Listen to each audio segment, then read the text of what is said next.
Wednesday. Thank you so much for tuning in and for choosing to spend some of your time with me. It's your girl, Maria Milagros here. And today we're going to talk about releasing the victim mentality. During the month of April, if you've been following along, and even if you haven't, we've been focusing on releasing anything and everything that is hindering us, bogging us down, and preventing us from living our most super sparkly everything lives, right? So during the first week, we just talked about releasing as a more general sense. During the second week, we talked about releasing specifically the time constraints that we impose on ourselves, which then hinder us from fully enjoying the present moment and living our lives, and hinder us from creating new goals and new dreams because, oh, I should have done that when I was 20, whatever. And then last week, we talked about releasing the lies that either we've been told or we've created, and either way that we hold on to and believe about who we are, which prevents us from becoming our greatest selves or just kind of operating in our greatest selves. So this week in particular, I want to talk about the victim mentality. I want to talk about 4 steps that I'm going to give you to helping you release the victim mentality. Because when we allow ourselves to believe that someone else is to blame for this particular moment in our lives, we're not only giving away our power, but we're also keeping ourselves in bondage. Practicing the victim mentality helps us stay in toxic relationships, in jobs and situations that we have no business being in, or the time has run out that we shouldn't really be there anymore, but we stay there anyways because, woe to me, it's not my fault. It also helps us create expectations that leave us disappointed, and it also helps us create excuses and justifications as to why we're not changing in our lives, even though we want to. Because the victim mentality believes that it is everyone else's fault. It's not my fault. Life is happening to me, and I'm just doing the best that I can. And that's unfortunate because it keeps us away from our birthright, which is peace, joy, and love, right? And we all deserve peace, love, and joy. So I want to say this, becoming more self-aware to the point that you start to acknowledge that you are the common denominator in all areas of your life can feel scary. Like the very idea of it feels scary. Never mind acknowledging and then doing the work to shift or change. But the truth is that if we want to change in our lives, we have to become more self-aware. That's it. You just have to. So if you don't want it, fine. But stop whining and complaining, because we cannot complain about what we permit, right? Actually, let's get right into the 4 things that I'm going to give you for today. These are the 4 tips to help you release yourself of the victim mentality. Because, again, when we're constantly blaming other people around us, we're giving away all of our control and power, saying it's not my fault that my life is like this, it's everybody else. But if we put all those things on a list, the one common denominator for all of those is us. That's right. So we have to kind of start taking ownership for our lives, and we have to start saying, okay, does my taking ownership of my life and releasing myself of the victim mentality justify what you did? No. Does it make it okay? No. But it does give me back power and control of my life because I'm no longer in that particular situation, or if I am in that situation, I'm not staying in that situation because damn it all, I deserve better, right? So here are the 4 things. The first is to become more self-aware. The theme throughout this entire month when it comes to releasing is to become more self-aware. What are you holding on to that's hindering you in any way or holding you back? We cannot rectify what we do not identify, so we have to start identifying. The second thing that we have to do is we have to start practicing being present.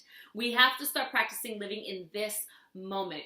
When we are in this moment, and all we're thinking about is the stuff from our past, and then we're bringing all that stuff with all those years in between into the present day, we're bogging ourselves down with the weight of that heaviness. And sometimes being present is not really easy for some people who are dealing with, who have dealt with abuse in the past or you have been violated in some way. Get some therapy. Seriously, get yourself some therapy, get yourself some help, because to keep living there means you're not living here, and if you're not living here in this moment, then you're not fully happy. Like you deserve to be. You're not operating in your birthright. So you have to do the work, read some books, whatever it takes for you to disconnect yourself, to cut off the weight that you are dragging from your past. The other part of living in the present moment is not focusing so much on the future that you allow it to bring you worry, anxiety, or angst.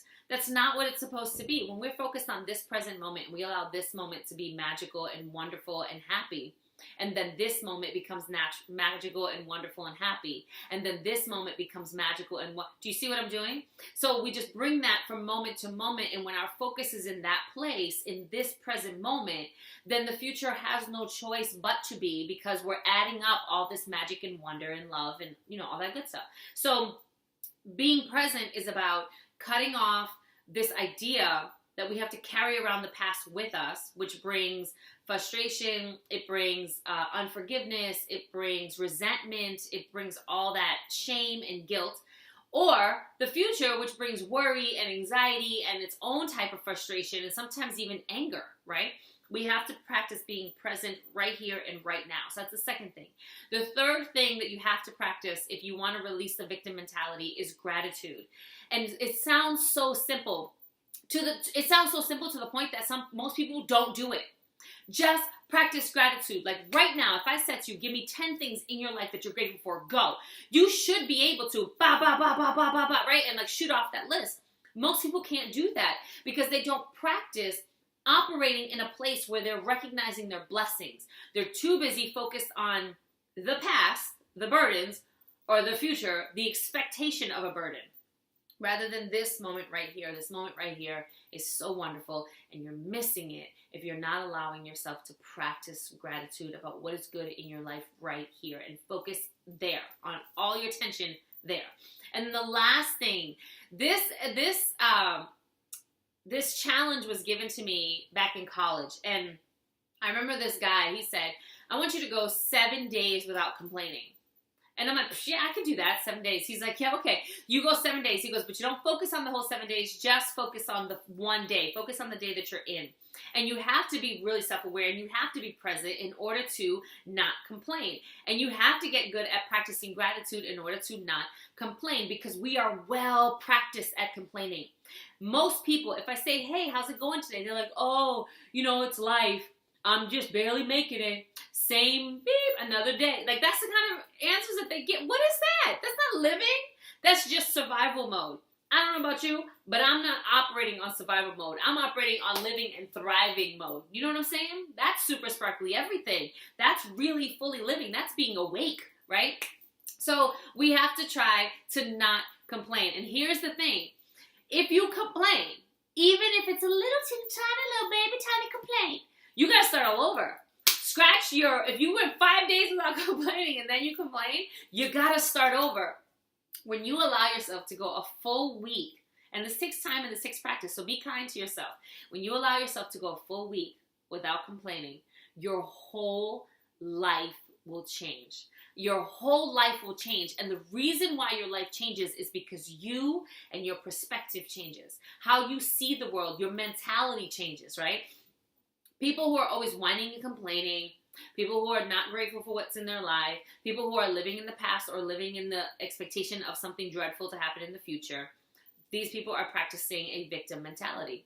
And people who are not allowing themselves to be aware of not just what they're doing, but why they're doing it, and then whether or not that's something they should keep on doing, that lack of awareness reinforces the victim mentality. So if you find yourself going, it's not my fault, it's that one's fault, it's that one's fault, it's everybody else, and their mother, sisters, cousins, uncles, dog's fault, then you are probably practicing the victim mentality. And today's as good a day as any to start breaking the bonds of that so that you can start finding your freedom, releasing that so you can start finding your freedom. And again, the way that we release that, we become more self-aware, we practice being present in this moment. We practice gratitude and all the wonderful things that are in our lives right now. And we practice not complaining.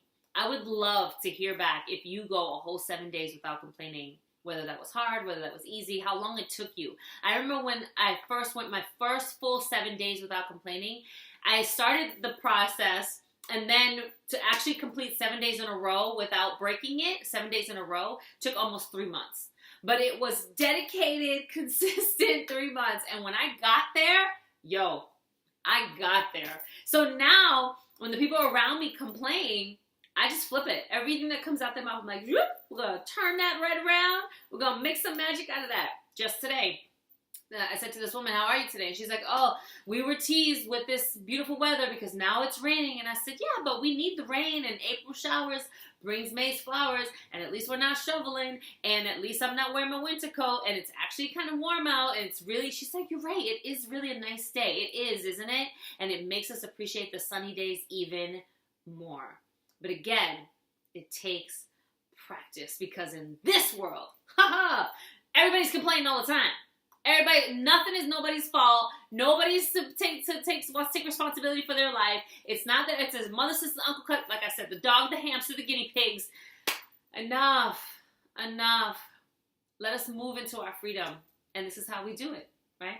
So that's what I have for you this week. I hope that this was helpful. If you know someone who could use it, please share it, because sharing is caring. And if you like it, give it a thumbs up. Don't forget to subscribe to my channel. And if you're wondering more about gratitude, I'm going to post a video here at the end that's going to help you understand a little bit more about practicing gratitude. So that's it. I hope you have a great rest of your week and a fantastic, super sparkly, unicorn, magical, wonderful filled, I'm over here stroking the candle, and that's a stroke the unicorn weekend. Bye.